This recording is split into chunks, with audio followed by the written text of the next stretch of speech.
can give it a minute for people to join, see how many people there are out there.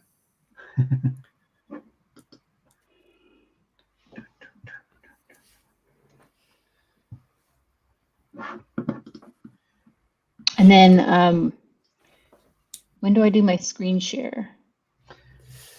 Well, we'll do a little intro now. We are live. People starting to watch, and then we'll hand over the reins to you shortly. Cool. There are people watching. So good evening. Welcome to ProductTank Exeter online. I think, how many have we done now online? 4, 5? A considerable amount. Yeah. Comparatively, when we thought we were just going to do one. Yeah. Man, what a fun year. No, but welcome. It's lovely to have people with us.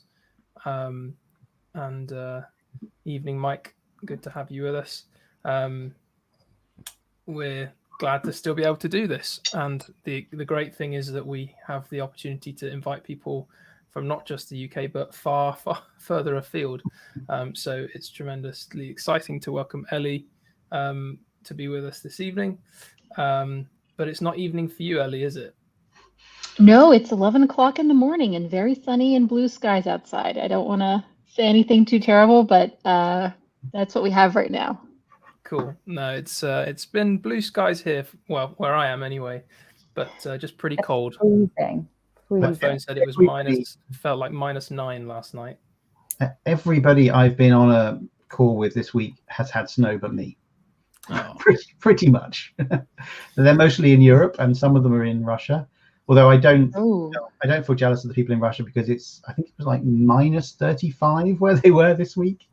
And at that point, it really doesn't make a difference whether it's Celsius or Fahrenheit, because they're almost converging. You can't leave the house, surely. Exactly. Yeah. Cool. Well, wherever you're watching from, welcome. Whether you've got snow or not, we're going to have fun here. If you've not been to ProductTank before, just a quick introduction. If you're watching this on the Mind the Product YouTube channel, which means that you can watch loads of other fantastic product talks. ProductTank is part of the Mind the Product umbrella, which is all about kind of product management. And ProductTank is the kind of global chapter-based organization for the product community. And so, as this map shows, you can go pretty much anywhere in the world and find people that want to talk about product and commiserate about agile or whatever else it is that you want to talk about in many, many languages and communities, which is fantastic. It was founded almost 11 years ago now in London, and has grown pretty rapidly since, and over the last year has become increasingly virtual, which is exciting because it means more and more people can access product management talks, and they can be shared really easily. So if anything, it's really exciting. Obviously, we would love to be in the pub meeting up with everyone, but wherever you are, hopefully you've got a drink and are settling into a talk. Please do share tonight's talk, and do look at the Mind the Product channel, because there is loads of good content there across so many different topics. So I've been checking out a few recently and found them really helpful. So that's ProductTank. And tonight, as we've already sort of said, it's our huge privilege to welcome Ellie Powers to ProductTank Exeter online. Ellie is the Director of Product for Platform at Slack. I don't think I need to introduce people to what Slack is. I would be surprised if people weren't aware. But Ellie, do you want to just very quickly, I didn't prep you for this, but do you want to just very quickly tell us a little bit about yourself and maybe your journey into product? Yeah, sure. I have been doing product ever since I graduated from university. When I was a student, I knew that I liked computers, but I liked people more. And I wasn't sure what to do with that. And then I did an internship over the summer at one company, and they offered, I guess, what they called program management, but it was actually product management. I tried it, I loved it, and I said, great, I can bring together the two things I loved best, and I've never looked back. I also did actually live in London from around 2010 to 2013, and I did go to some of the very early conferences that were in London at that time, and it was very exciting. So I'm really happy to be back with this group and talking to all of you, even though I now live back in California. Fantastic. Well, as I say, it's a real privilege to welcome you this evening.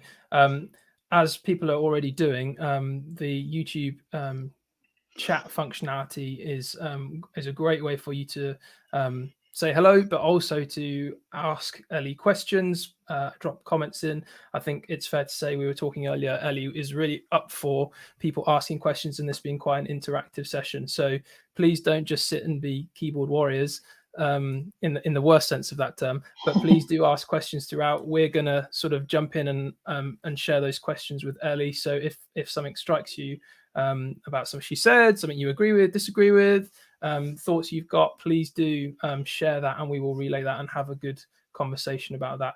And it's great to see people coming from literally all over the place. So welcome to everyone. So without any further ado, I don't think there's anything else I need to say, is there? I will stop sharing my screen. And Ellie, if you'd like to start sharing yours. Sounds good. I'll try to make that happen. This is my first time using this streaming program, so very exciting. And yes, at the end, we will be taking a lot of time to kind of exchange our own experiences. So you're welcome to ask questions at any time through the presentation, but also I think at the end, it'll be a great time for us to share our own personal experiences, and we'll talk a little bit more about what that's going to mean. But I think it's a really important time for us to all be exchanging best practices with each other. All right. Let's see how we do here. I'm going to click share. Let's see.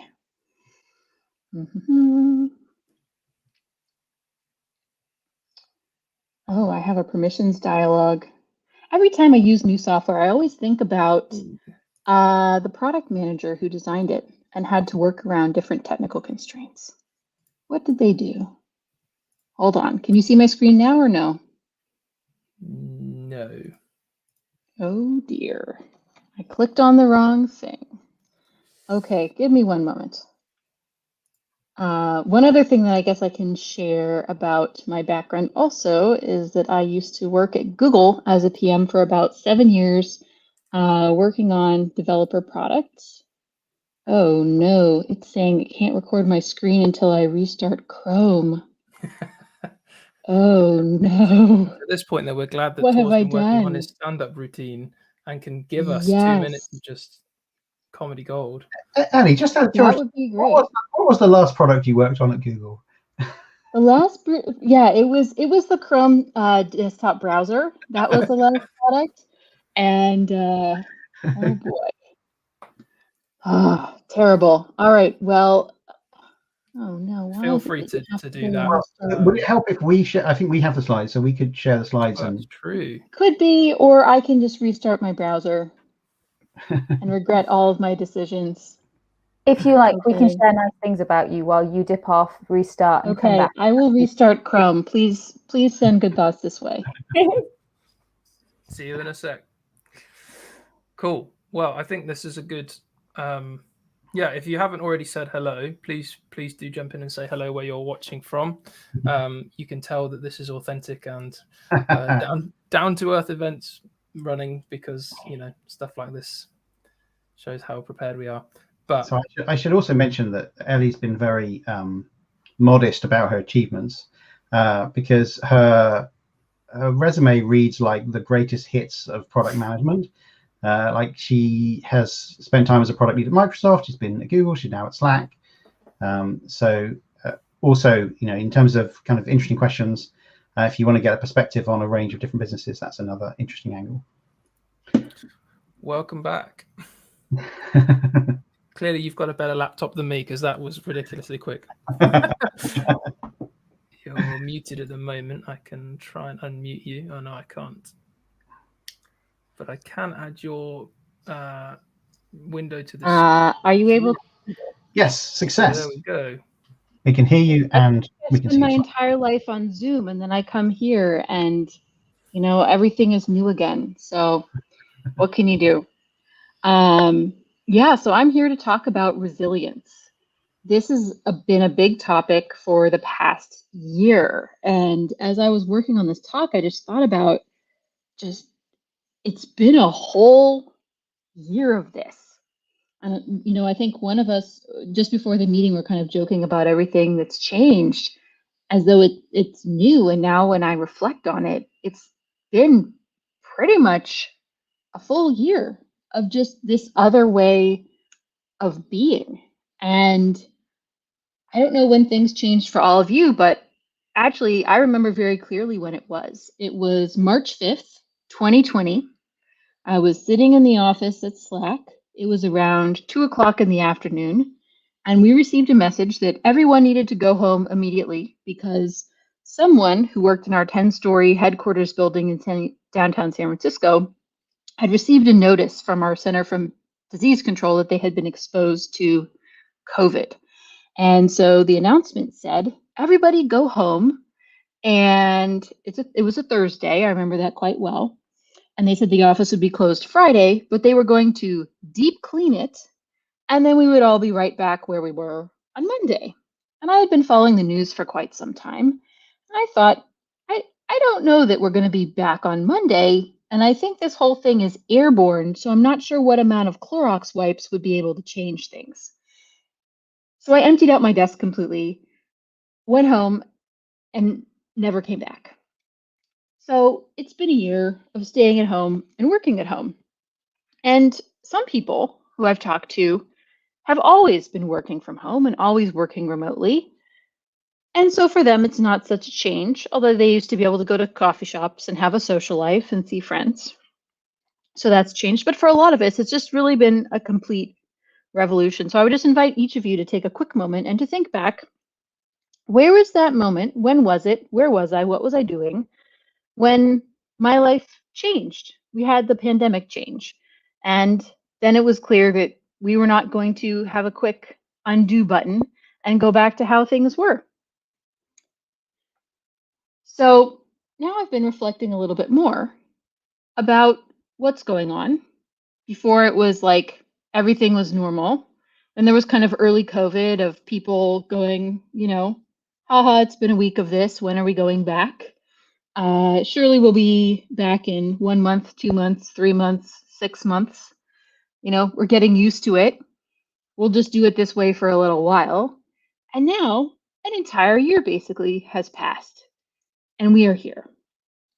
And now there's this question of, okay, are we almost at the end of this? Vaccines are coming. What's going on? Can we just jump right to the end? And then there's a lot more questions that I ask, which is, we thought we would go directly from early COVID times to post-COVID times. And then it turns out there was an entire year in the middle. So what other phases are there going to be before things go back to normal or before things change again? And so as I reflect on this, it just makes me realize, you know, maybe we thought we were doing a sprint and we're actually running a marathon, and maybe we have another marathon to go. And maybe we're just going to be playing an entirely different sport by the time that we're done. So it's been a strange year, and it's been a whole year of it. So for any of you who don't feel normal, I just want to say I think we're all in the same boat, and if not, then at least bouncing around in different boats in the same storm. So let's think back. Let's fast forward to before March 5th, 2020 in my case, or whatever your, you know, COVID date was. And I'm just thinking about how I would do my work, how my job would go.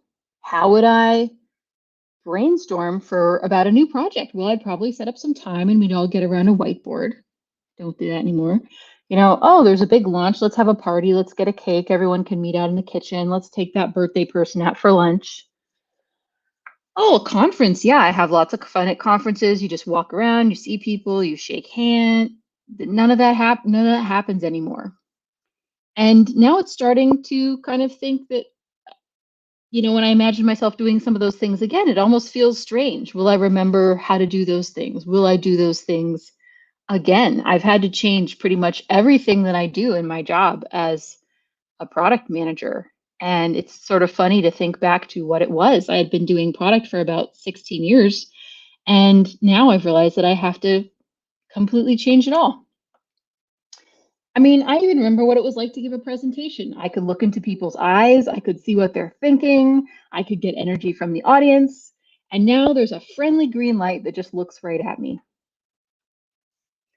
So at Slack, we not only make software, but we also try to help people learn how to get their work done better. You know, people, when their companies choose Slack to help with team collaboration, often tell us, well, we're not just looking for a piece of software to do this. What we're actually looking for is to become more dynamic, to connect our global business, to change everything about how we work. And so Slack has had the privilege of getting to see these types of insights coming from different companies and to be able to talk with them about how they're transforming, especially over the past year. One of the things that's really come up in our surveys and some of our internal research as well has been showing that a lot of the burden for the changes in how we work has fallen on product managers. If you're an engineer, you still write code. Maybe you don't do whiteboard brainstorming, but maybe you have fewer meetings and you actually spend a lot more time by yourself working in your tools. You can still collaborate. Some people are actually much more satisfied because they're, maybe more on the introverted side, or they have more time to focus on their job, or they find the home office a little bit more conducive to working and deep thinking than, a space where people are walking by and running the coffee sheet machine and making noise and coming over just to ask you a question. The PM job is all about collaboration, and collaboration is the thing that's changed the most. Every collaboration behavior that we used to do, we now have to do in basically a different way. Additionally, I think a lot of product managers have fallen into this role because they truly value the social relationships that come with work. They could have done another job where it's more focused on individual contributions, but PMs love forming connections, getting people on the same page, and they really just, we're all human animals at the end of the day. And I think a lot of product managers get a lot out of just human interaction and spending that social time together. And as one person on my team told me, it's fine, I can get all of my work done, but it just feels completely transactional. And I think a lot of people in the product space like their work to feel like it's more than that. And then finally, product managers also have a big responsibility to lead without authority. You're not someone's boss, but you need to get everybody excited around a direction for the team, a sense of urgency, understanding of a certain type of customer or whatever your goal may be. And how do you do that? Through a series of Slack posts, DMs, and Zoom calls. It's just entirely new skill. So I think it's very interesting that we see this significant impact on product management. So if you feel like I've been off my game this year, I used to know what I was doing and now I don't, I would say the research indicates that you're in very good company. And I also want to say, this is about 300% extra true if you're a caregiver. Are you a parent?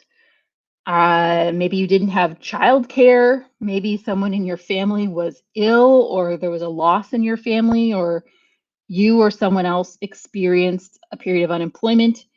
There are a lot of different reasons why, whereas some people have thrived in the pandemic, others have truly felt underwater and very hopeless. And there's a ton of research about how people with kids, especially mothers or single mothers, have been uniquely impacted trying to do the impossible of working a full-time job, caring for kids or other relatives. It's been very, very difficult. So again, if you're feeling like this has been really tough, again, you're very much not alone. And all of the research indicates just how significant the gap is. And especially here in the United States, it's truly highlighted a lot of types of inequality that already existed in America, but I think has become even more pronounced under the pandemic. So those are all the reasons to feel bad, but that's generally not what we do as product managers. As product managers, we're used to dealing with problems, and then we like to find solutions because that's what we do. And then we feel like we can move forward. So let's talk about what we can control and what we can't control. I think this is a very important point because this pandemic has truly highlighted how much is out of our control. You know, what's going to happen? Is something going to shut down? Is something going to become available again? You know, when am I going to get vaccinated? Is somebody going to get sick? It really feels like the rug gets pulled out from under you, you know, truly a lot. But none of us really want to end up in a situation where we develop what's called learned helplessness. If you haven't heard about what learned helplessness is, basically it's what happens when a person, or actually they've done some research on animal models as well, is in a situation and they are conditioned that no matter what they do, they will still suffer. You know, I won't talk about kind of some of the yucky animal experience that they did about this, but you know, it would be things like basically having animals figure out that the pain will occur and there's nothing that they could do to escape. It's very sad. And no one wants to feel like that, right? Even when you're in a situation that's hard and new challenges can be thrown at you day after day, you still want to feel like you have some level of agency as a human being. So we want to talk about how we can choose resilience. How can we build that? Are some people just naturally more resilient than others, or is it that they choose resilience over that learned helplessness? So what we've seen from some researchers who look at resilience is that there are some people that even if they're in one of these situations, they don't feel helpless, no matter how many times they're subjected to setbacks. And so some researchers have tried to understand why is it that those people are able to keep moving forward. One of the things that they noticed was that those people tend to interpret each setback as rather than a permanent state, as just simply a temporary state. Like, oh, something bad happened, but surely things will get better soon. They see these things as not only temporary, but also local and changeable. You know, like, oh, it's only one part of my life that's a little bit harder now. There's still many good things. Also, there's a lot that I could do. So if you find this type of thing pretty interesting, there's actually an entire field out there called positive psychology. And it's kind of interesting to learn about. It's been around for a few decades. But again, I also just really want to acknowledge that, you know, if you think that this past year has been hard, it's not just in your head. It's not just that thinking happy thoughts will make it all go away and change. Things are truly difficult, and especially more difficult for some of us more than others. So I want to talk about a researcher who I found who's particularly interesting. Her name is Lucy Hone. She's from New Zealand, and she has experienced significant setbacks in her own life, truly tragic things, and it drove her to spend a lot of time understanding resilience because she, you know, when these horrible things happened to her, she said, I still want to be happy and I still want to have a productive and fulfilling life. And how can I do that? So she looked at some other people after these bad things happened to her and said, how can I learn from those resilient people? What are they doing differently from everybody else? So there are three main things that she found that they all did differently. The first one is acceptance. When something bad happens, you know, saying it's not that bad or it didn't happen is not helpful. That's just denial. I think the people that she found who dealt the best with it, they were able to recognize that what's happening is happening, and also to recognize that it's just part of the human condition. In our lives, we will all experience suffering at different times and in different ways. We're not entitled to have a perfect life. And when these hard times come up, rather than looking at it as an unfairness or something that's deeply unjustified, we can actually use it as an opportunity to build empathy with everyone else who has suffered, either for similar reasons or different ones. And so the people who were able to take their experience, recognize it, and then start to look at it as a way to connect with others and to kind of tap into that universal human condition, we're really already doing a lot better than people who might just try to kind of move on from it right away. The second part was that these people were really good at identifying where they should be applying their attention. So if you have a bad situation, there might be a lot of things that you can't change. And a lot of times you might feel the universe is against me. And that's very natural. But the people who were able to cope the best were the ones who did focus on what they can change. So they were able to move ahead and identify, hey, there are things that I can learn. There are things that I can move. What are they? How do I do that? And then how do I devote most of my attention to the things that I can improve rather than just the unfairness or the terribleness of the overall situation? So that's been really important. And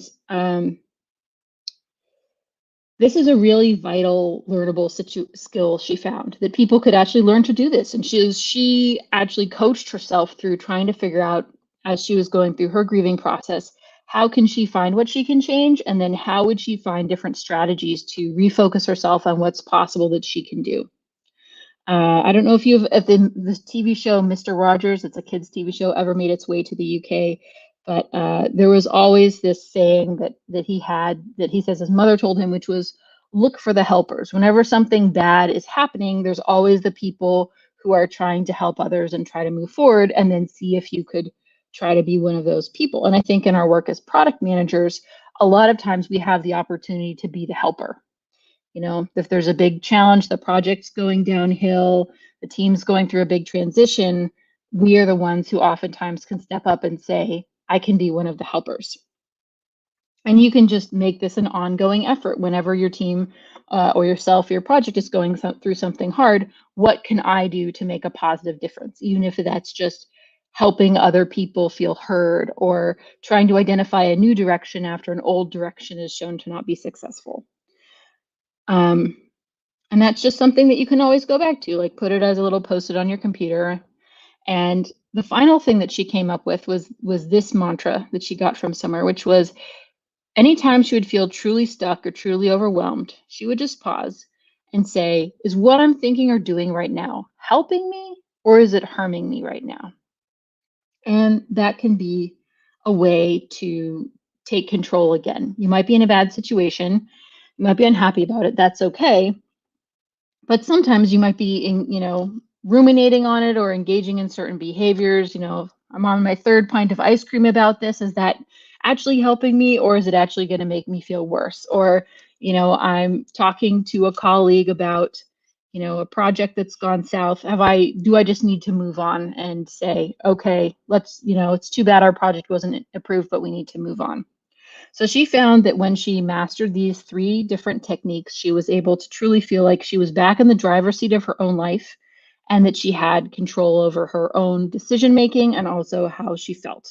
And this sense of control, she said, was really critical to make sure she didn't develop a sense of learned helplessness, grief that was going to prevent her from having a happy and productive life.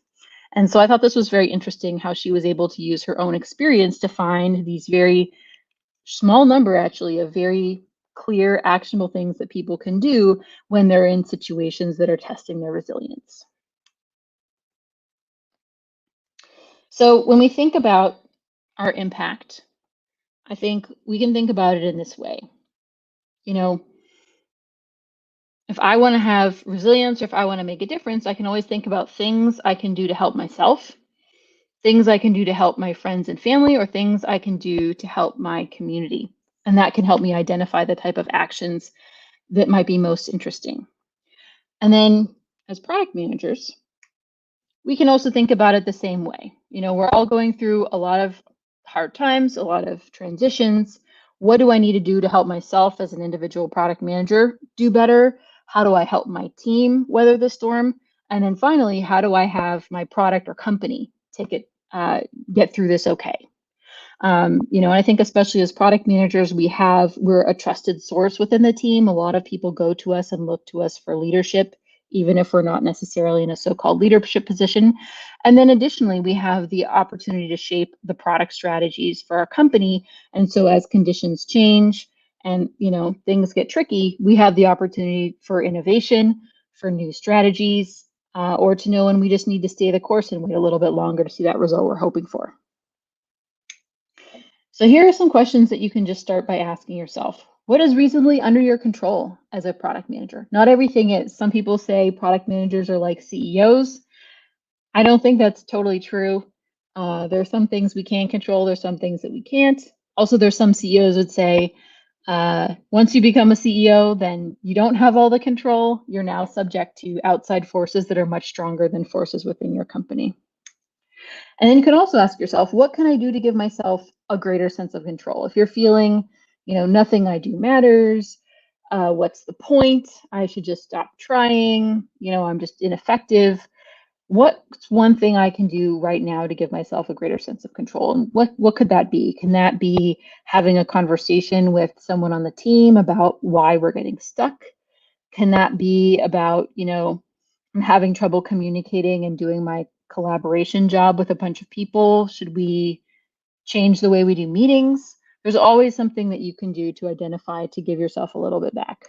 And then I guess the third philosophy that she had applied to product management world is whatever we're doing as a team, or what I'm doing, is it helping or hurting myself, my team, or my product? Am I holding on too strongly to a particular product strategy just because I came up with it and it's just not working? Is the way that I'm communicating just not working? Is my own kind of positive or negative attitude about what's going on, actually bringing the team down? I can always evaluate that, make a choice, and decide how I want to proceed. All right, so I will talk a little bit a little bit more detail here about the types of changes that we've been facing as product managers. I think the most important thing you can do using the model from Lucy is to identify and recognize that it's been a huge change. Your whole job has changed. People are seeing their home and work merging for better and worse. A lot of folks have found that they've had to change their physical and mental self-care rituals. I know one thing we've been looking at a lot is people are in Zooms 24/7, maybe not that, maybe 8 to 5. And it just gets very exhausting. I'll find I don't even go outside the whole day sometimes. And so we're saying, do we go video off? Do we do some phone calls instead? How do we reduce the number of meetings? And I think another thing that's come up a lot for people is the whole experience has led some saying, actually, is what I'm doing meaningful? One thing I've been saying to a lot of people is, I wish tech could have fixed COVID, and we didn't. We're not doctors, but could we have done more? So a lot of people, I think, find themselves wondering about the meaning. Am I working on and spending my time on something that's truly meaningful and exciting and is really a bigger contribution that I can make? Or is this just kind of a job that I have that I can do, and am I okay with that? Okay, and then additionally, as we set up a lot of processes within our teams, a lot of people have said that their teams want to feel that the work is meaningful. They want to feel that they're really doing something that's important. And that's actually something that you can give back to your team. No matter what kind of product you are working on, a lot of people may be searching for meaning in it. And how can you make it feel more powerful by connecting them with the customer impact, the broader impact, or anything else that it can have them say, I'm doing something that's important and we're doing it together and we're really a team. So a lot of teams have had to look for different and better ways of working, different over time. Teams are, feeling more and more disconnected in a lot of cases. And so we have to learn how to do that in the ways that we can. And then finally, we've had to adapt a lot of new tools and processes to accommodate these new ways of working.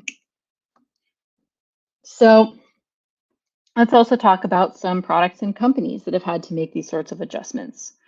If we look at a lot of food delivery companies or grocery delivery companies, what we've seen is just how that business that used to be a little niche has become incredibly common. A lot of people would like to avoid going to the grocery store or want to be able to enjoy food from restaurants, but there's no ability to dine in. And so a lot of different food delivery companies all around the world have been able to lean in, and despite this being a pandemic year, have found much greater success because the use case that they were serving is now so much more popular. Additionally, at Slack, what we've seen is, we offered a collaboration hub for a long time, and that was important to a number of companies. But, once you can't get together around a whiteboard anymore, or, you don't run into people in the hallway. You know, a lot of people have said, time to make the move. Now we need a proper collaboration tool. Email isn't going to cut it. Let's do this. And so we've really focused on the strategy of just doubling down on what we do best and helping our customers. And last year we had a huge effort around onboarding new customers who had recently joined Slack as a result of the work from home situation. And then we've also seen companies like Zoom, where they have just had absolutely astronomical growth and new use cases. My mother was telling me that she has her knitting group on Zoom. My daughter has music class on Zoom. Things that you would never think of doing on Zoom, you're doing them on Zoom. One of my coworkers is getting married on Zoom next week. So it's just kind of amazing to see for these types of companies just how fast they're going to grow. You know, just because bad things are happening, again, because some companies have leaned into the change, they've been able to do amazing things and get amazing results. So this is a question that comes up in my mind a lot right now, which is, so how much of this are we in for? You know, it's been going on for a year. On one hand, we have the vaccine rolling out, seems to be pretty safe and effective. That's great. But on the other hand, they're now competing against new strains of coronavirus. You all have your own special one in the UK, and we just found out that here in California, we've grown our own too. And we don't really know which one is going to win out. Are the vaccines going to win, or are the new strains going to win? So it's a little bit tricky. I think we all thought that we were getting to the end of the book, and now it turns out that there might be a sequel. And so again, we went from a situation with very little certainty. It felt like there was more certainty, and now we're just plunging further into this uncertainty that we have. So we've kind of learned to have what I like to call the new normal.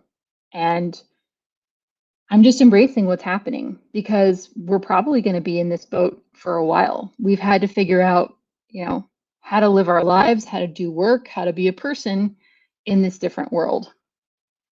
And in a lot of ways, I actually feel really lucky, because as product managers, we're working at technology forward companies. We're already used to, you know, working with a laptop. No one had to issue us a laptop when it was time to work from home. Other companies haven't been in that position. You know, we know how to communicate digitally. A lot of our jobs are very easy to do in this way. You know, if you're a Pilates teacher or a massage therapist, it's going to be a lot harder for you to figure out whether you can adapt your livelihood to this new situation. So are we just going to go back soon to the way that things used to be? And I think that language used to be used a lot last year. We'll get back to normal. We'll get back to normal. But is it going to be just back to how we were? My personal theory is that there's just going to be a new normal, especially when it comes to working in tech. One thing we've definitely seen as a trend in the Bay Area is that this has forced an experiment on remote working. It used to be you had to go to the Bay Area and live there. We had a huge housing crunch around tech jobs.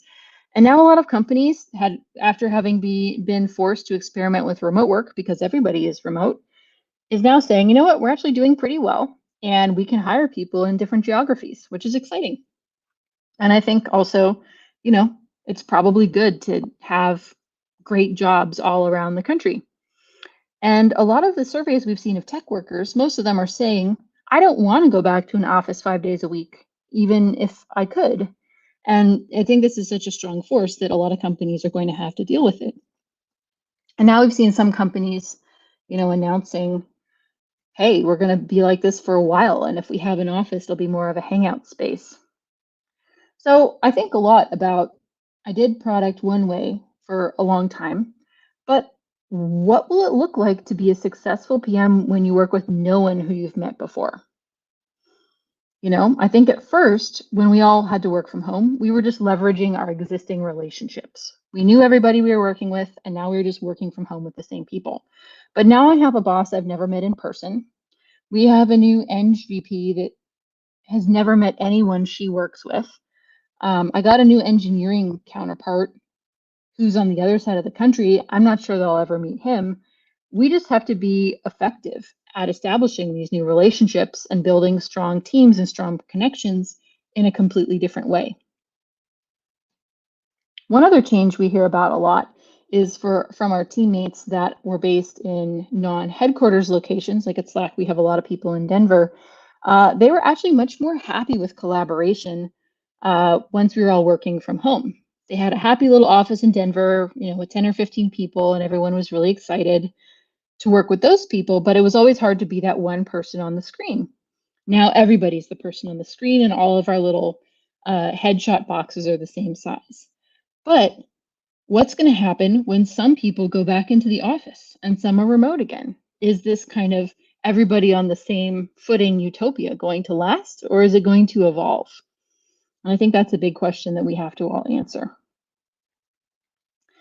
And so I'm just really interested to think a little bit more about how we're going to have to retool all of our core PM skills. We've been trying to do it, and I've been initially looking at it as more of I have to do it just for now, just for a while, but now it's looking like I have to learn how to be a product manager and a leader all over again. How do I build relationships? How do I communicate? How do I get buy-in? How do I give presentations? How do I do anything remotely? Everything, it's tricky. And so I'm excited. I want to talk PM to PM. Let's talk about what we're doing. We're all having to learn our jobs all over again. Some of us are finding it easier than others. And so I would just love to hear from you. What's been hard? What have you tried? What's worked best for you and your team, so that we can all learn from each other and get better. And, assuming that this new normal hangs out and evolves in different ways, that we can just stay great at what we do. All right. That's the end of my presentation. And now I just want to chat with all of you. So I'm going to unshare my screen.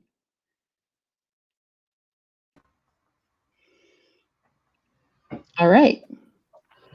That was awesome. Thanks, Ellie. It's worth noting that they are about 8 seconds behind us. So we should give them a little chance to throw some stuff in. But thank you. Yeah, that was really fantastic.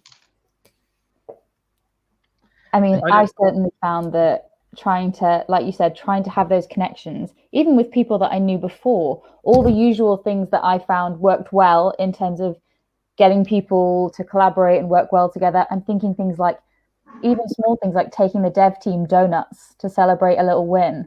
If you can't do that, how am I supposed to get them to help me? It's really difficult. Just the little things like that I find really, really helpful in building those relationships. And it's really tricky when you're at home, you can't post things out to everyone, all that stuff. It's so difficult. Right. When do you try to do it again? Like, should I go and try to figure out how to order donuts to everyone's house? Should I just try to kind of... Is it creepy to send gifts to people's house? I know them as workers, but like as colleagues, but how? Yeah, it's a little funny. I mean, and so you sort of wonder, do I just kind of move the same process, or is it time for a different way?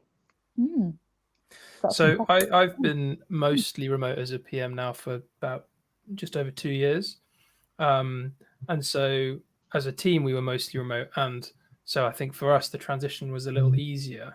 But we used to meet up still quite regularly. So I think our model back in olden times was what I think a lot of people will move to. I think as the rest of our company has adapted, stuff that's been introduced that I've found helpful is intentionally staking out time in diaries to have social time. So just we call it a virtual water cooler, which is a bit of a throwback to something we never had previously anyway, because there wasn't a water cooler in the office. But still, this idea that we gather together and just play a game online or just chat and chew the fat is useful. Similarly, there's a Slack bot that we've got called Random Coffees, which is just intentionally about throwing people together to have half an hour in the diary at some point in the week, which is always, and people are busy, but and I was initially kind of thinking, am I going to have that much, get that much out of it? But actually I always do.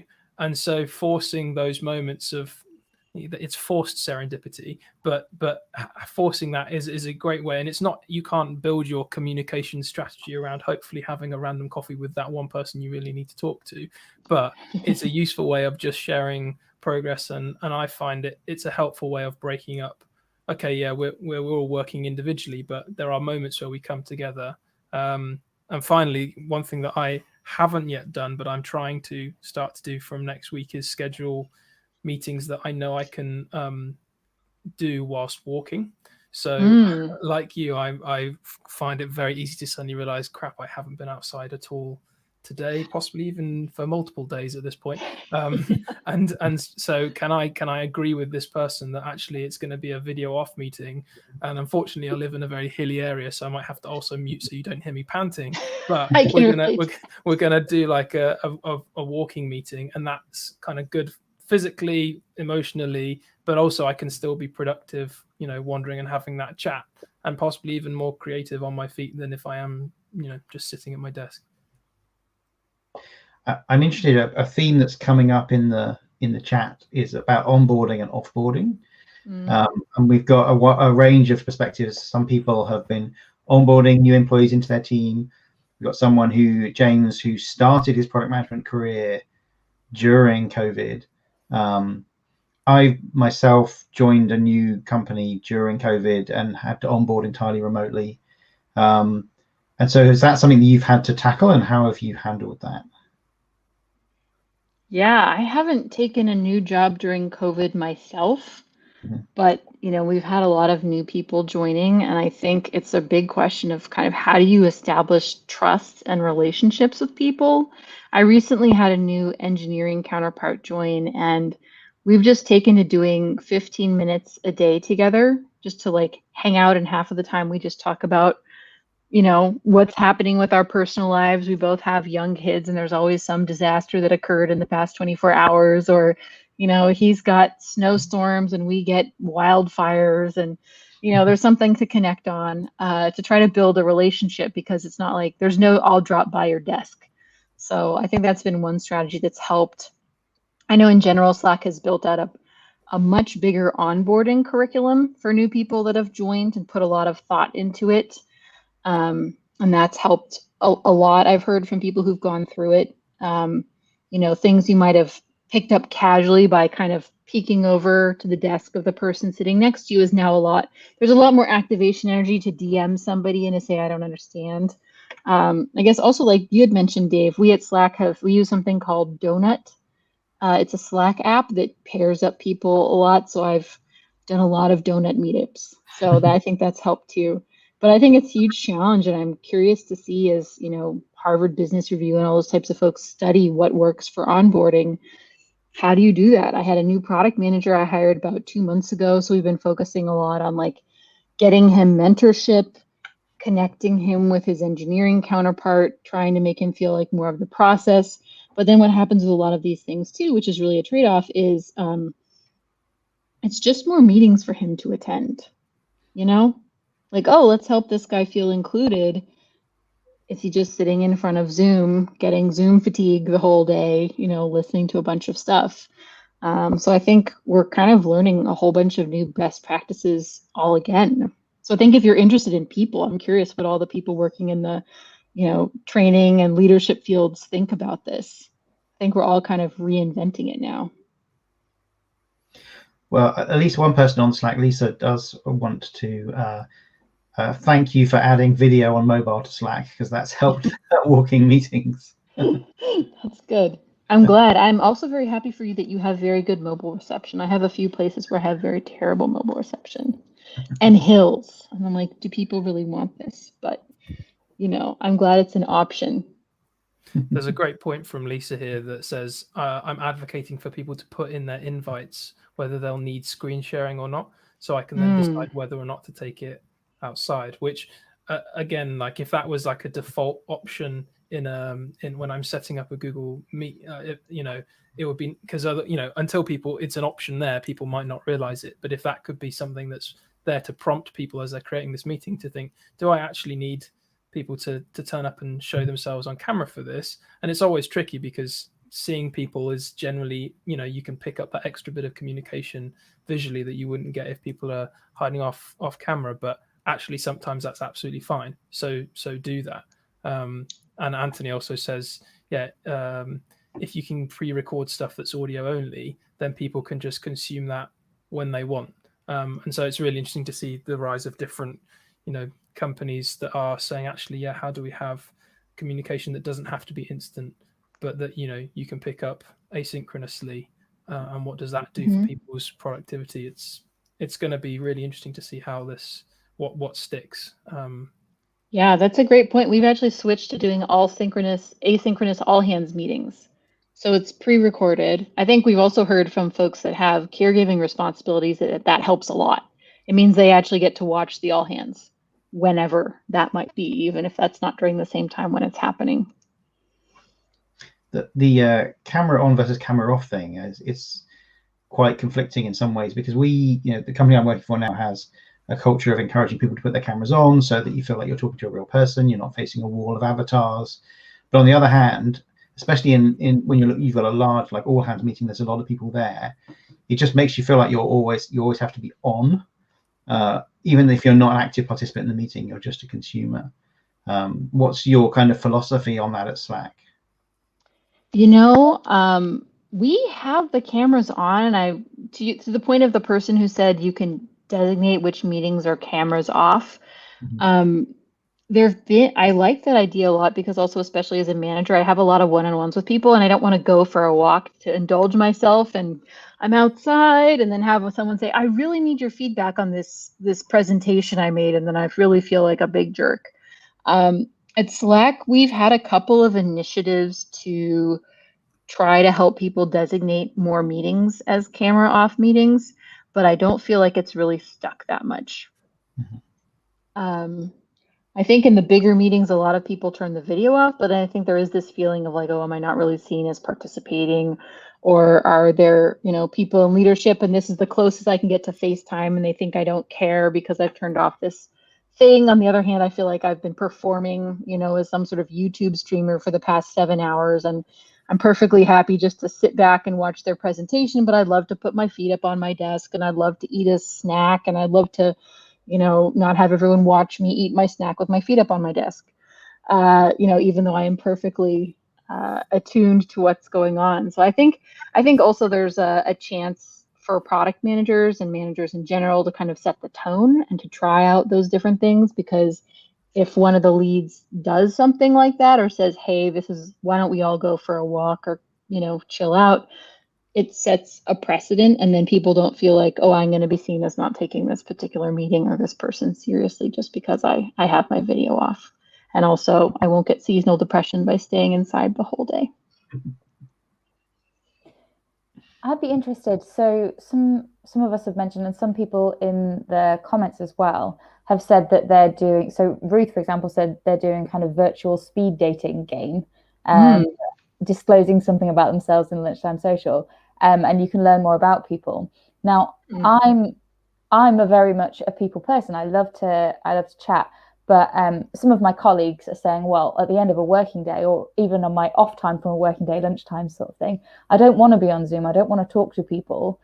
I'd rather just be off camera on my own sort of thing. And so I know that my company is really struggling with where that line is. Should we force people to get involved in things because we want to kind of check up on everyone, check their well-being is okay? Is that the best way to do it, is to get them involved in big group things online, or is there other ways? So yeah, I think that's something that people are really struggling with. But I think in my head, I'm like, let's chat on Zoom all day. Like I'd love to have like casual conversations and catch up with people. But other people are like, I don't want to talk to my colleagues. As soon as the meeting is over, I'm done. That's the hardest thing. I think we've run into weeks where we get like, memos from leadership about reducing meetings, and then there's like Zoom happy hour, bring a glass of wine, and you're like, on one hand, this is my lowest value meeting the whole week. On the other hand, like, yes, I'd love to connect with humans. I was really struck by what Dave said about how your company used to be mostly remote, but then you would hang out sometimes. And also during that time, you had a normal social life. You could go to a pub, you could go to a friend's house, you could go to a restaurant, you could meet up with people all the time. And, in general, most of us are not really going out and meeting a lot of people anyway.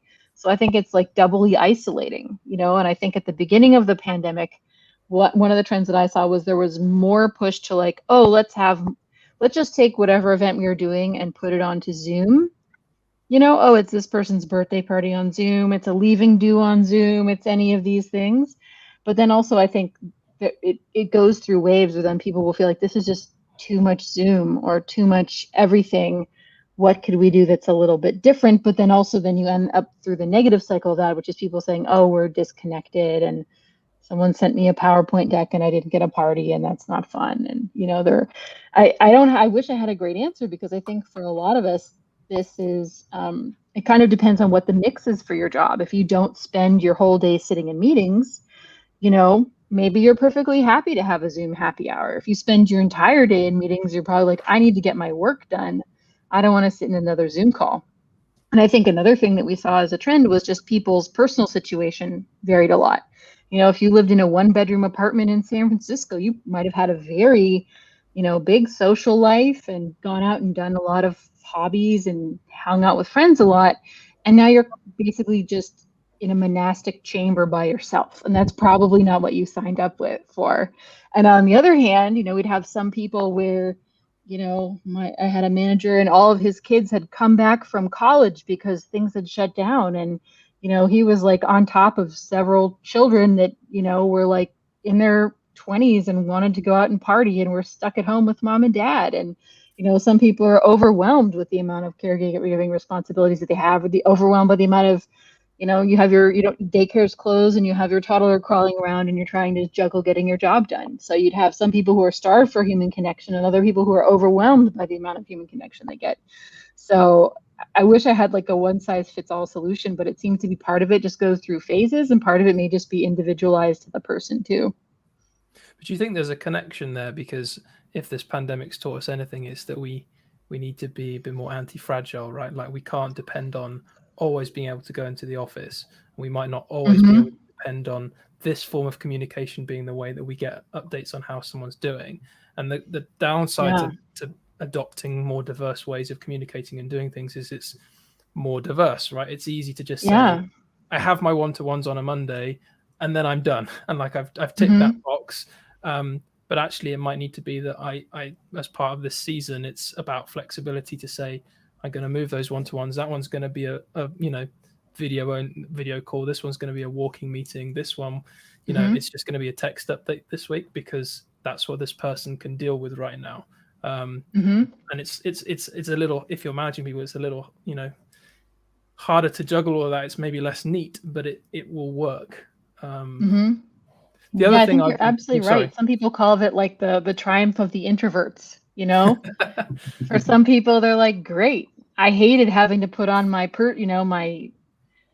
happy facade and go into the office, and now like maybe I don't have to do that, and I can just read a couple Slack channels and talk about ideas and, you know, get my introvert going.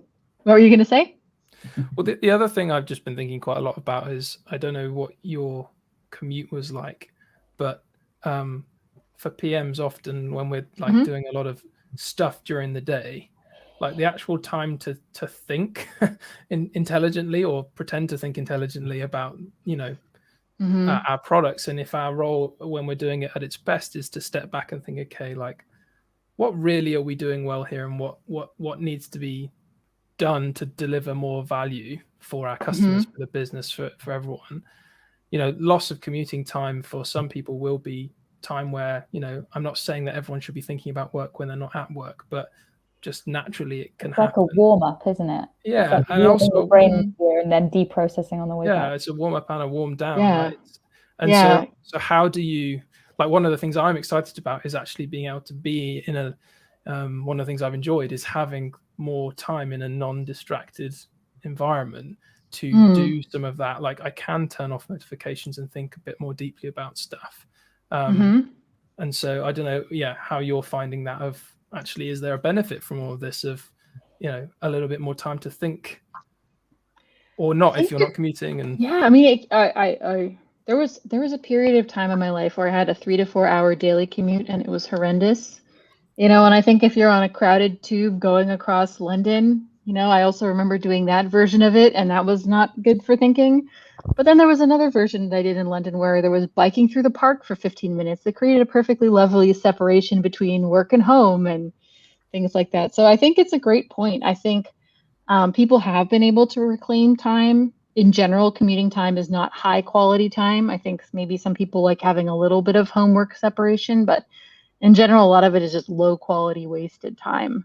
or the best you do is you think, oh, well, at least I'll listen to a book, audio books or a podcast or something like that with my noise canceling headphones on. I've heard some people say that they've been able to reclaim more time. I think also, especially for folks that don't have caregiving responsibilities, there's nothing else to do, there's no parties happening. There's no theater to go to, you've already watched everything on Netflix a couple of times. So you have more time to do that. So I think some people have reclaimed the time. Some people have tried to reclaim the time and don't know where it went. And I've heard from others that they've also used the time as like personal development time, or, oh, this is my go and take a walk time, or I would go to the gym and I can't, so I do a YouTube yoga class or something like that to reclaim it. I think it also depends on how people cultivate ideas best. I think some people in product cultivate their ideas best in individual time. And I think there's other people who cultivate their ideas best when in dialogue with others. And I feel that we've replaced some of the activities that we do pretty well. Like we're having a video meeting right now and it's generally going pretty well, I would say. But one of the things that I feel has not been fully replaced in a perfect way, in a widespread way, is that like, hey, let me get together with 2 or 3 people and let's just toss some ideas around and like whiteboard them out. And I know that there's a number of very exciting products that are trying to do that, but I feel like that's one of the pieces, yes, not to name any names, but also, that's one of the opportunities that we can see if we think about what is this kind of collaboration suite going to need to look like. You're going to need to have video conferencing. You're going to need to have one-to-one and channel-based communications. You're also going to need some of this like, hey, let's just kind of draw it out. And I think, the more unstructured these things can get, the better. I think there's also an aspect of writing versus drawing, which is very different. I remember when I got my first job as a PM, they gave me this truly, truly horrible Toshiba laptop that had a stylus, and I was so excited that it was going to be amazing, and it was horrible. But I feel like, there is something about kind of sketching and drawing something out rather than making it the final draft by drawing individual rectangles. And so I feel like whoever solves that problem in the best way is going to become truly indispensable and will help us close a lot of the gap of, okay, we need to come up with a plan for something, or let's lay out the strategy for this.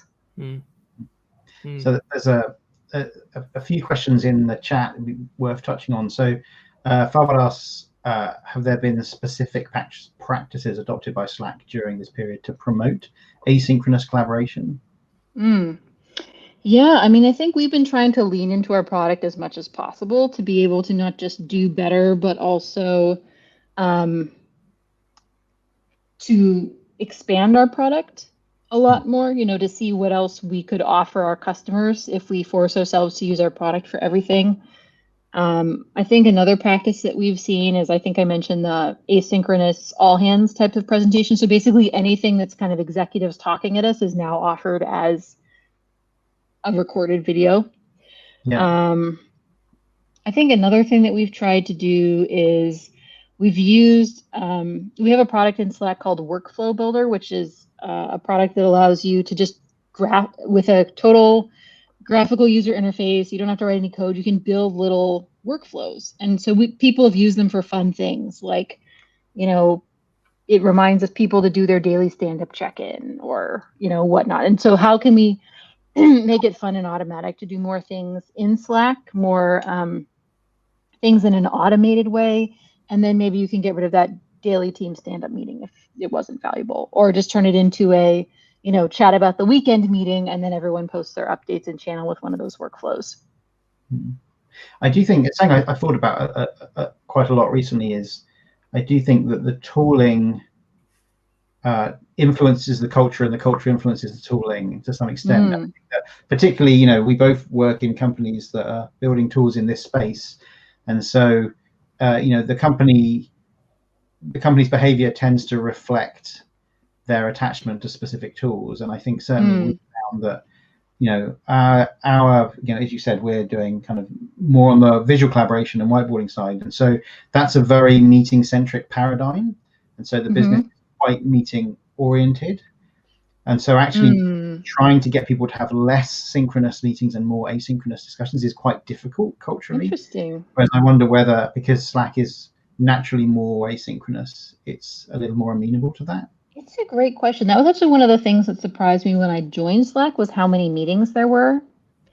I think there's also a lot, from what I've seen and heard, there's a lot more use of Slack too, but I think for a lot of us, it's not like, how do I put this?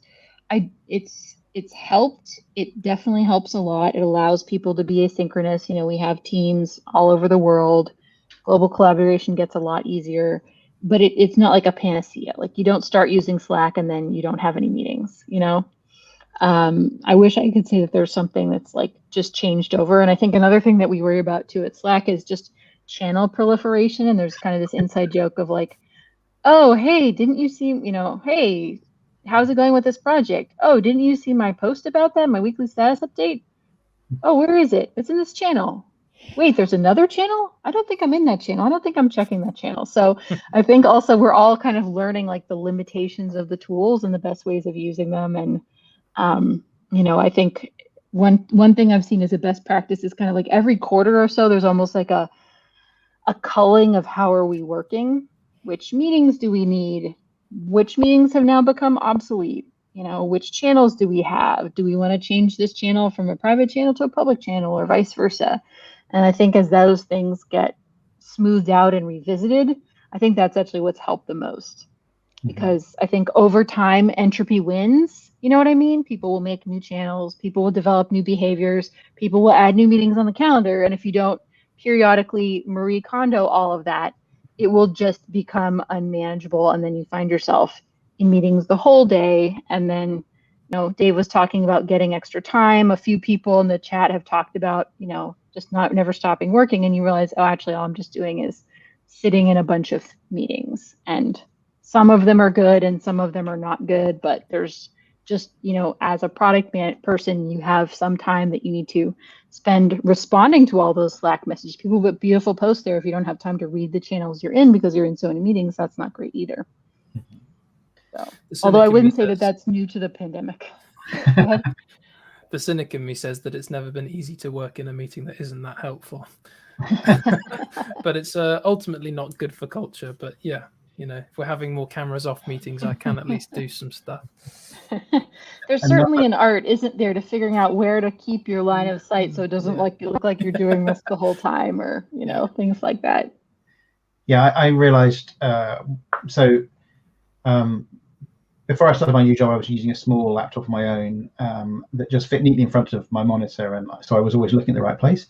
And then when I started my new job, they sent me a much bigger laptop that doesn't fit. And so, like, oh, I've got to get a webcam now because I've got a monitor as well. And so now I've realized that I need to, one of the first things I do in any Zoom meeting is move the avatar of the person who's speaking to the top middle of the screen so that it's close to the camera, because otherwise I'm just always. But these are anyway, subtle things that PMs think about. I think one other innovation we've had at Slack is we have a PM fun channel where we just talk about like super nerdy things that only PMs would think are interesting.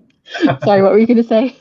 No, I was just going to switch gears slightly. Say another topic that's coming up is boundaries. Almost, it's like it's much harder to switch. It's much harder to stop. That people are finding they're working longer hours. You know, Ruth raised this initially, and then you know, Oliver, Lisa, and others chimed in to say yes, absolutely. Like, there's no, you end up just your day kind of merges into your evening, and before you know it, you know, it's like 8 p.m. or later. Yes. So it's like it's a kind of the trade-off. You're getting your commute. You think you're getting your commute back, but you're actually just trading it for work. Yeah. Plus, then you're doing all the thinking that you would have done in your commute after you finished over the dinner table or whatever else. So you're losing a bit more too. You just need to go outside of wherever you live, walk around the block, and come back in or something.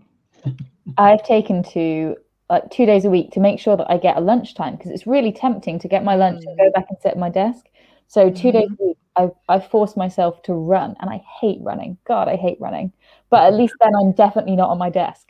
Like, and if I say to myself I have to do that twice a week, then at least I'm not, that's specific time that I'm booked away from my desk that I have to not not be there, because otherwise it's so tempting to just sit there and eat and reply to emails, and then you just don't get that distance at all.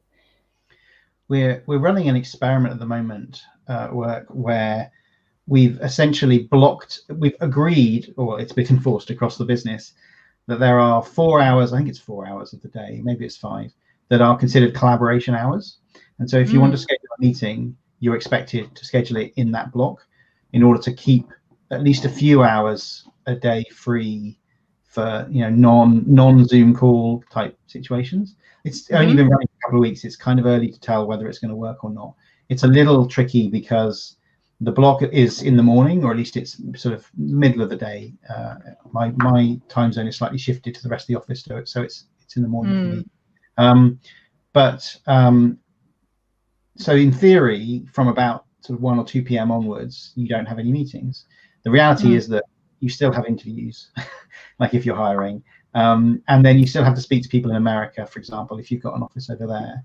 And so it's a difficult balance to maintain. But I think the theory is a sound one. Like, just at least, even if it's not 100% enforced, applying a little bit of social pressure to say, try to allow people to keep their calendars defragmented and give them a bit of space to catch up on things.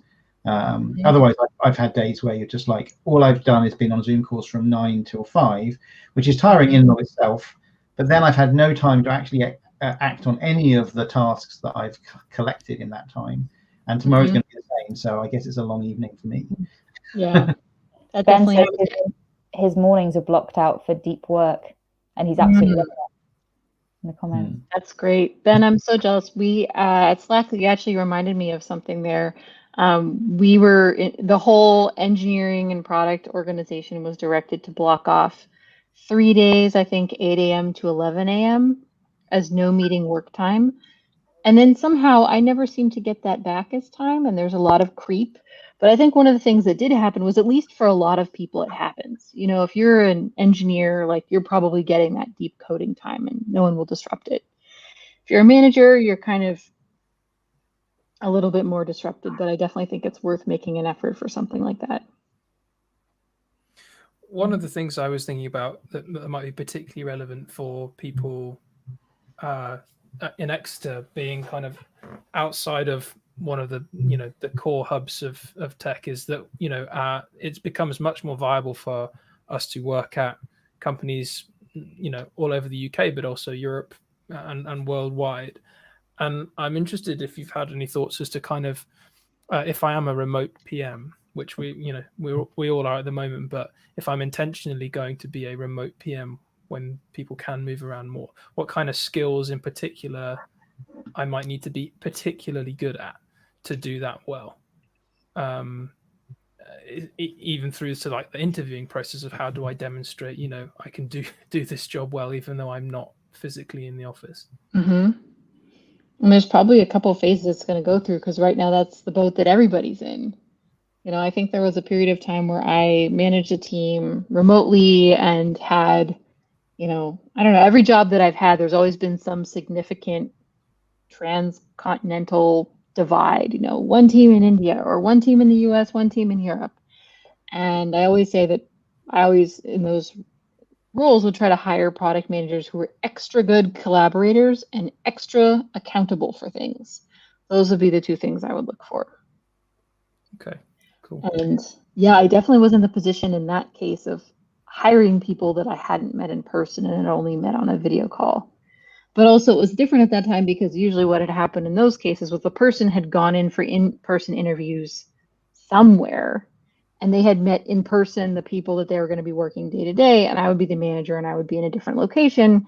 But it wasn't that no one had met them or that they, you know, had only showed up on video conferences. It was just, can I, you know, or to put it in a sense, the interview was actually an interview for exactly what the job was, because during my time working with them, I was going to see them mostly on video calls. And so if they didn't perform well in an interview video call, then they probably wouldn't perform in regular communications on a video call. But I'm not really sure if it was, however, I don't think I have a great answer to your question. I can't say that there was one particular way that a person would be on a video call versus an in-person interview. I think one of the things it's brought me back to a talk I heard at Mind the Product a couple of years ago on just the importance of being able to write well, and how there are even some companies that like do training on how to write well, because especially as PMs, one, it's just a super big advantage if you can communicate your ideas really succinctly, attractively, clearly, in terms of winning support for what you're doing. But also, as we become potentially more asynchronous, just being able to disseminate information efficiently without, because my big issue is I like to think I can probably write well, but it takes me way too long. And so not just writing well, but writing well quickly is a skill I know I need to get better at, because it saves me time. That's a good point. I think with a lot of discussions that might have been in person, moving to asynchronous chat, you have to be on it. Like, how do you identify when those important conversations are happening and that you jump into them? This problem used to occur, by the way, before in email. Sometimes you'd get back to your desk after a stack of meetings and go, oh, there's been some critical strategy conversation and I'm just catching up. But I think it happens more now. Like, how do I keep showing up in the right channels with the right posts? Or, am I writing documents but no one's clicking through to read them, and instead I should have just made it a bigger post? Do I use enough emoji? Do I use the right ones? Stuff like that. That's the other thing. It's really tricky when you're over video call, it's not quite as difficult, but it's still harder than in person, being able to get that body language, and especially trying to get that body language subconsciously, because you sort of just feel it when you're with someone in person. But when you're over Zoom, you're thinking, is that what kind of a gesture was that? You're just sort of trying to read everything and second guess what people are thinking. It makes it much harder. And it's also harder it's almost like a sport that you have to play on Zoom of how do I balance not steamrolling and interrupting everybody with also, smiling and nodding for 15 minutes and the conversation topic has moved on. How do I find that really and just go in there and say the right thing? I feel like with Zoom, it's even harder than doing it in person. I think especially when you're, let's say, leadership type meetings and people are trying to impress whatever fancy person is in the meeting, and you're, trying to get your points in, but also not trying to be too pushy. And I think that's another skill as well. Another interesting point that's been raised, Lisa asks about missing the mini commute, the 5-minute walk from one meeting room to the next, and the opportunity to go ahead and reset. And I've definitely suffered from that, just going back to back meetings, slam, one Zoom to the next over and over again. And I've been really surprised at how much of a difference that makes to how tired I am at the end of the day. Is if I don't get those chances just to reset and recontextualize during the day. It's funny though, there's some discussion about, can you finish meetings a few minutes early and things like that. And my recollection, and Ellie, you may remember this as well, is that there was back in, I guess it was probably about 10 years ago or so, I think it was Larry had this amazing idea at Google that all hour-long meetings should finish 10 minutes early and all half-an-hour meetings should finish 5 minutes early. Yes, and Google Calendar got updated to support that. Manifested itself in Calendar as a feature, I think they called speedy meetings, which then got rolled out and everybody completely ignored. Right, every single meeting just ran to the hour because everybody knew that it could, and it really, really didn't help. And I have been, I've been seeing some people trying to use that feature, Miro, and it similarly doesn't really work. But I have sometimes wondered whether it would work better if you started the meetings later rather than. Well, that was the Google meeting culture, was that it was okay to be up to 7 minutes late for a meeting, but no, it was like the opposite of what Larry wanted was happening. No one would finish late. They'd be like, well, you know what? I have one more point. While I have you here, well, let me answer your question.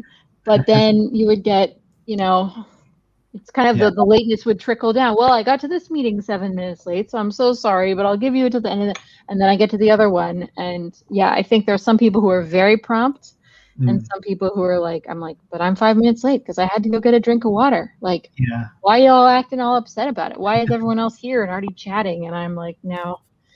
Do I just leave my video off and pretend like I'm not late? I don't know what to do. I got in the habit at Google. At Google, one of the challenges, of course, was that meetings were often in different floors or in different buildings, and there was just physics meant that you were going to be late, right? But I did get into a habit of saying to people, look, I'm normally 3 minutes late. right? Just consistently 3 minutes late. It's not personal. I'm not being rude. It's just the it's just like, because it's difficult to wrap meetings up, and it takes time to move things. So let's just all agree that that's okay. That's what I told my husband when we started dating. He didn't really take it as well. He's more punctual than me. I would love Google and different other meeting tools to have like a 5-minute countdown that just pops up and says, "Hey, you know what?" Teams does. Yeah, Does It's a new feature in Teams. Oh yeah. Wow. There we go. Cool. Noted. Alexander, I just seen your question. A book that I read, we read actually at a book club previously, was Bird by Bird by Anne Lamott, around writing well. But to be honest, there's a ton of books out there. But I think, like anything, it's like exercise. It's a skill, and it's like, I'm not claiming to have mastered it at all, but it's just reading the book is the easy part. It's then the putting it into practice. Oh, that's another thing. Ruth mentioned something which I definitely agree with, is that Google Calendar kind of heavily incentivizes you to create meetings that are either 30 minutes or 30 minutes or 60 minutes.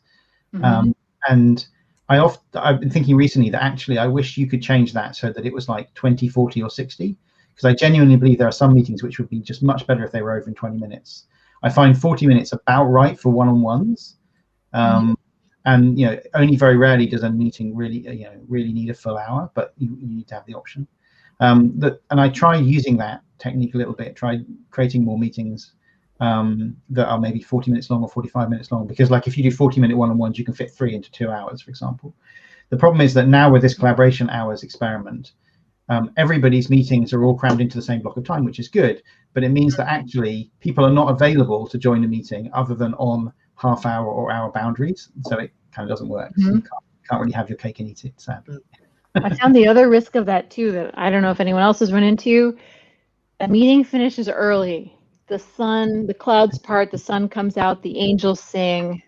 I have 15 more minutes between our next meeting. I go in to do something, like, I'll update the document that I said I was going to update. I'll read this channel that I said I was going to read, whatever it may be. And then 7 minutes in the next meeting, someone's DMing me like, "Ellie, can you still come?" And I'm like,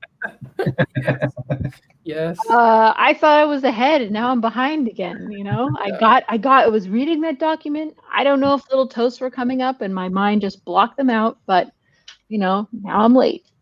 Yeah. We've all just got to be gracious with each other, haven't we? Yeah. Or just make it like school where they have a bell that rings every time they're supposed to change classrooms. I've also wondered, especially, this is my product head coming in. Like, a lot of people have an Alexa or Google Home or something. Like, could it help with this problem somehow? Like, you can get one pretty cheap for $30. Does it help you like figure out who needs your attention and what you have to do when? And in my case, remind me if there's a Zoom meeting going on that I should have joined but didn't.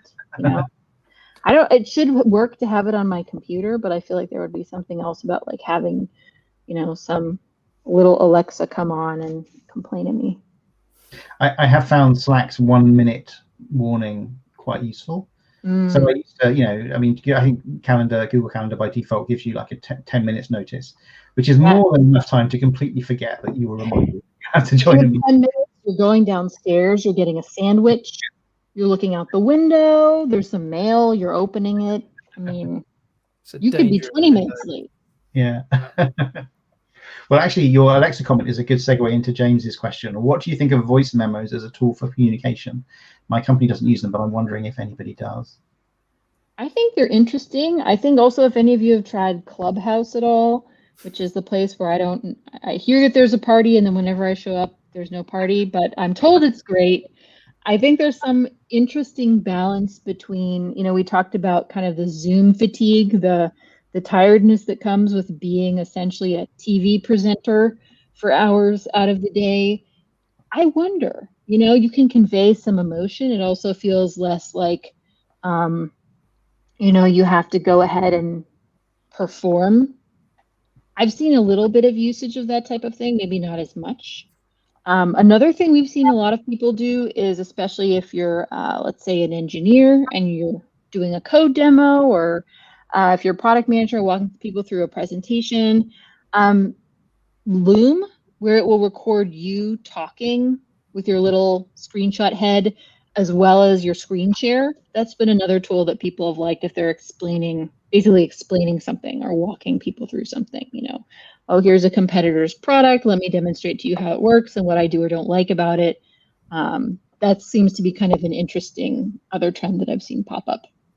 We've started, so when we're recruiting, if we set some sort of exercise to do at home, we started asking people to record Loom videos of them kind of talking through their exercise. Not long, just like 10 minutes at most. Hugely useful. Like I was a little bit skeptical at first, and I'm a total convert now. It really has helped.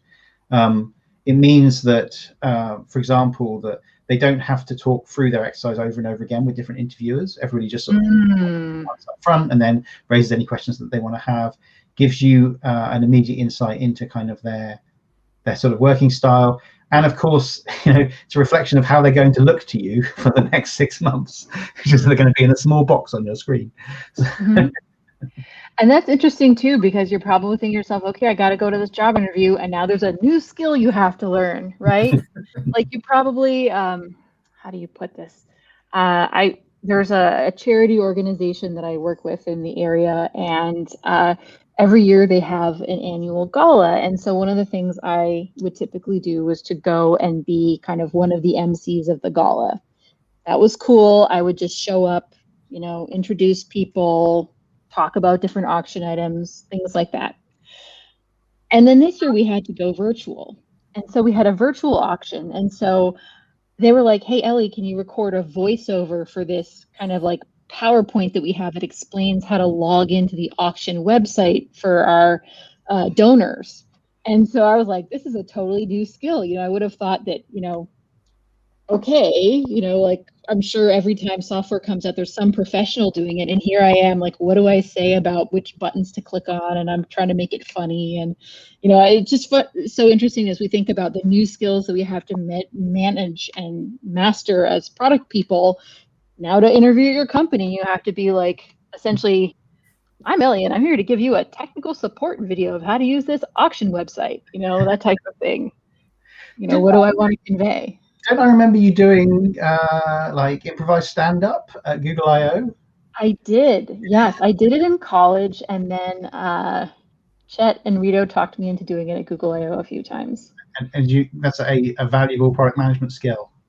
It is. It definitely is. I was actually just talking with some people this morning about once you learn you can wing it, it's very hard to practice and make yourself practice for any presentation. There you go. You heard it here first. Yeah. Forget practicing, just wing it. Be aware. Improv is fun. It's a great way to think on your feet. I've tried to also learn in this past year how to scale. I give sometimes improv classes. I did at Google and I do a bit at Slack as well. Are those fun online? We had an offsite last year. I was like, let's try to give an improv class online. Excuse me. It kind of works. Like so many things. Well, I think that is a great point on which to wrap things up. Yes. Wing it. Now that we've all been revealed to have been winging it all the time. Yeah. Thank you so much for having me. This has been a lot of fun. Thank you. Thanks so much for joining us. It's great. Awesome. And thanks to everyone who's been commenting. It's been great. There's been more things than we've been able to say, and a lot of people sharing tips and ideas with each other, which is really cool. So it's really nice to see people supporting each other on there as well, which is cool. We're all just figuring it out all over again every week. Indeed. Cool. All right. I don't think there's much point in me presenting the slide that says thank you, because we can say that. But yeah, we do have more events in the works, including some fun stuff for World Product Day, which is going to be in May. So that's a little while off. We'll have a few more things hopefully between then and now. But thanks everyone for coming. Thank you so much again to Ellie, and it's lovely to see new people. Welcome, Faye. Hopefully we'll see you again soon. Yeah, I don't have anything else to add other than thanks. And take care. And yeah. see you all next time. See you next time.